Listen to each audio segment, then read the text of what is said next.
Adding to the political conversation, at this very hour, Vice President Kamala Harris will become the Democratic Party's formal nominee for president.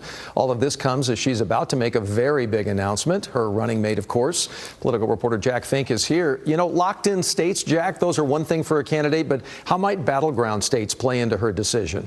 Well, Doug, the vice president and her campaign will announce her running mate tomorrow morning, and it's no accident that two of the finalists are from the key states where this presidential race will be won. So let's go to the map right now. And the three dark gray states that you see are what the Cook Political Report considers the battleground states: Pennsylvania, Michigan, and Wisconsin.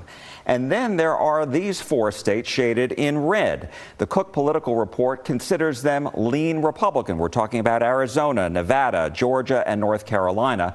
And ever since President Biden stepped aside and Vice President Harris became the presumptive Democratic nominee, the polls in some of these red states have been trending back toward her direction, and the margins have become closer. So here's a look at the six finalists for the Democrats' vice presidential nominee. Josh Shapiro, governor of Pennsylvania, a battleground state. And then there's Mark Kelly, senator from Arizona, another key state. The four others include Minnesota Governor Tim Walz, U.S. Transportation Secretary Pete Buttigieg, Kentucky Governor Andy Beshear, and Illinois Governor J.B. Pritzker.